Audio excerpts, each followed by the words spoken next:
Hello everyone, welcome to another video. Today we'll be looking at the double tank variations, and in this video I will make some different type of variation for double tanks. And as you guys probably know by now, a lot of people have been switching or transitioning to a double tank teams, and you start to see them more and more. I remember I started doing this like 6 to 7, 8 months ago, and then back then I only saw like 2 or 3 people with these kind of teams, or they were testing out.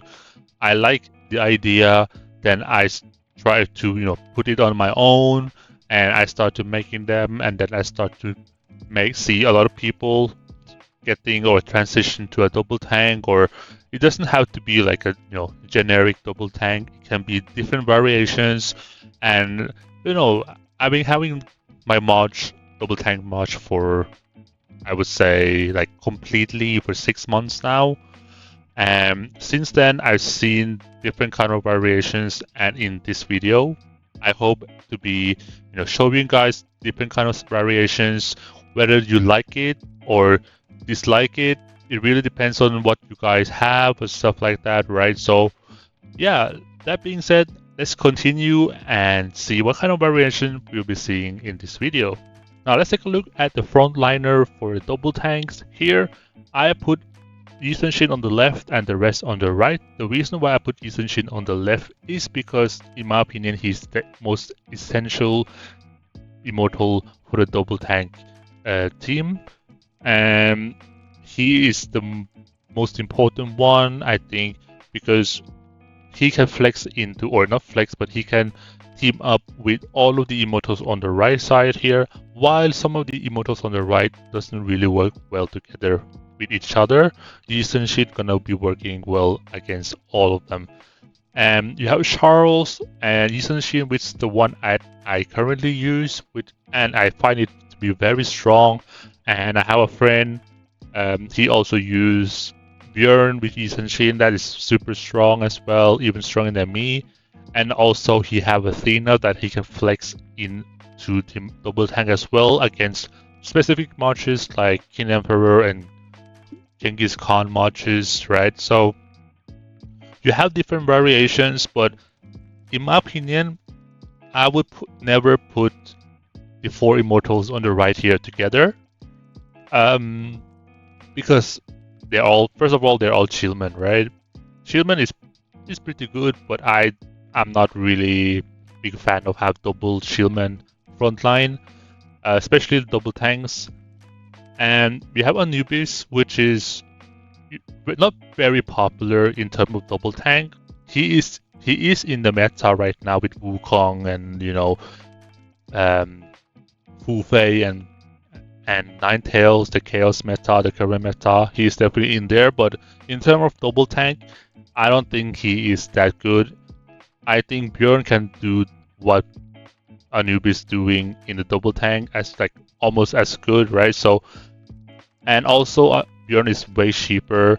I don't think you want to be paying a couple $1,000s just to get Anubis in a double tank. If you do that, you probably want to go full chaos. That's what I would do, but you never know, right? And of course, Athena, like I explained earlier, Athena can be working well with Shin as the main double tank for you if you have that kind of stuff, right? Have kind of immortals available. But in my opinion, if you want to go the double tank with Shin and one more, I would definitely either recommend you guys Charles or Bjorn, because they're gonna perform well, consistent. They also have they are very cheap compared to the Chaos Immortals. Artifact easy to obtain as well, especially for Bjorn and Charles. Charles artifact you can grind as a free-to-play. Fragment as well, also for Bjorn, but Bjorn might take a little bit longer time because you need to save gems, and then you need to do the Spark of Galaxy, which can take a little bit time. But trust me, if you have them ready and you have certain skills, which you don't need any legendary skills, just epic skills, skills from the Wisdom shop or the Cinder shop, you will be doing very very good already. So now let's take a look at the backline. So now let's talk about carries. Here I only picked the mages because currently, apart from the new Immortal Apollo, I don't know if he's going to be good or not because I haven't really tested him properly myself. I've only seen some reports of him, and in my opinion, I'm not that impressed. But if you want to, see how Apollo works, I think you can relate to what how Genghis Khan performed in a double tank, and it's a little bit underwhelming in my opinion. Mages are way better carries right now, and I think I had a friend said he also thinks that we are in a current mage meta where the mage is gonna carry everything. One thing that's good with the mage is that no matter how low accuracy you have, the trigger skill for mages never gonna miss.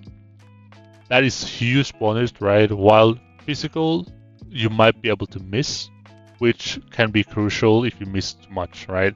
That's why I put all the mages, and we have Himiko and Baldwin, in my opinion, the two best mages in the game. And of course, you might wonder, where's Loki? In my opinion, for this double tank setup, Loki is not that good.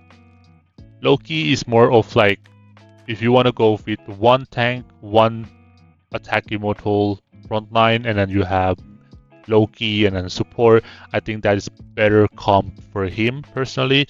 But as a double tank, these two are the best out there. Himiko being the most consistent one with the high damage, good ultimate with Void as well. While Baldwin, I think you need a high specialization to make him like consistent. His damage output is crazy, and you can definitely be using one of them. If you have Baldwin maxed out and you have high specialization, I would definitely recommend him to be used. But if you have maxed out Himiko with whatever specialization, you can use her anytime because she's gonna perform well pretty much, basically from specialization level 1, right? She's gonna be doing very good then.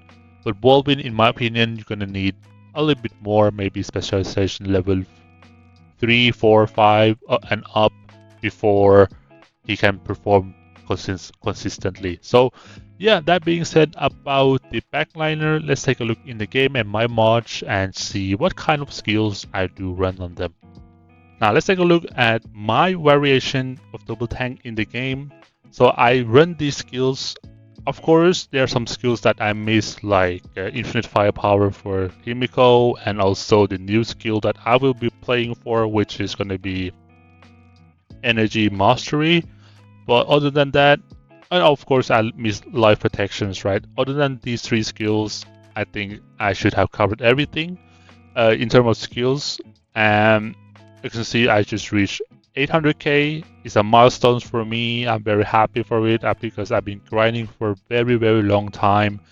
And all I can say is this mod setup works properly, right? You might be struggling against, Chaos Immortals, these kind of chaos matches, right?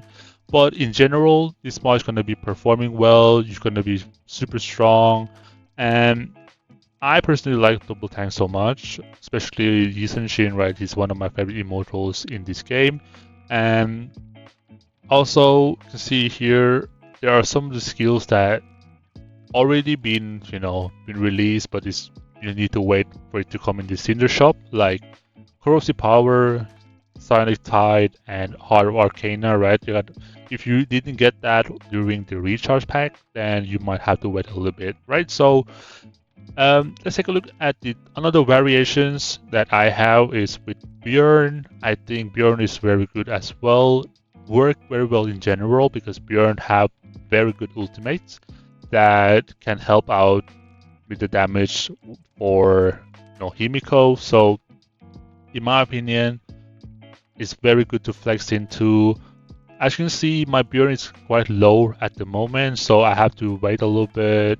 I will keep working on my build for the future. I'm gonna max out his artifact and max out his specialization tree and stuff like that as well. So this is something that you can, work on the side while you're probably working on your main. For example, if you're working on Charles, you can, in the meantime, you can keep doing the sparks for Björn, artifacts and stuff like that. So eventually, all of the 3 immortals will be, or 2 immortals will be maxed out, and one of them can be paired up with Yi Sun-shin. And you can see here, I do not have, Athena or Anubis. However, do I think they're worth to get if you're going with this? After, using them for a very long time, I think you don't really need Athena. The only reason why you would want Athena is because you want to fight, teams that have King Emperor, teams that have Genghis Khan. These would be good, right? To have Athena, right? So, other than that, I don't think, or I don't recommend you guys to get any of the Chaos Immortals frontline.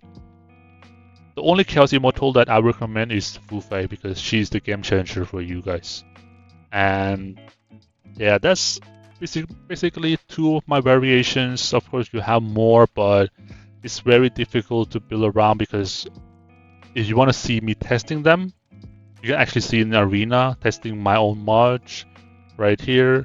You can see that if you're missing, or if you do not use a certain skill like weakening curse, you might losing like that.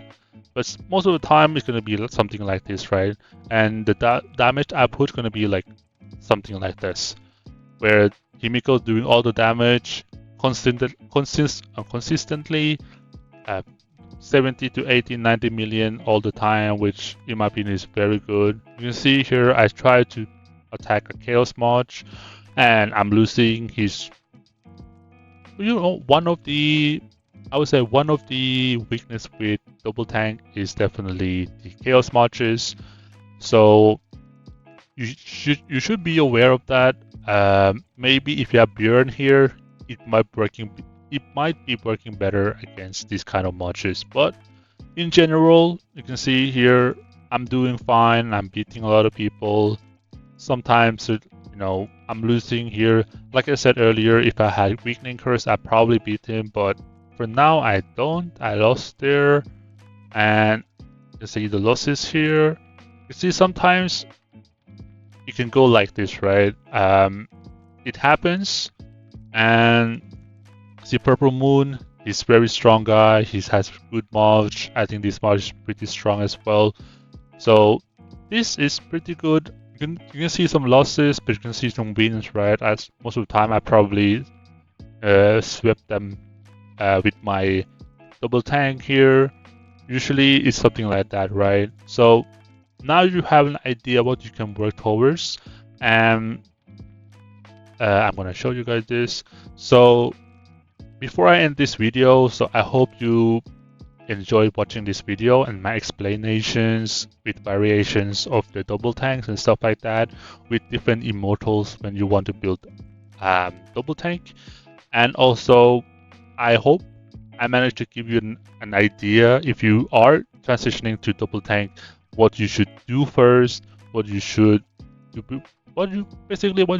working on, and what kind of stuff or skills you should be getting. One of these at least. If you have them, that you're fine. All you have to do is working on the immortal fragments and specializations. That's basically it for this video. I hope you enjoy. I'm sorry for very long explanations, but I'm hoping you enjoyed my explanation. So thank you guys for watching. See you guys in the next video.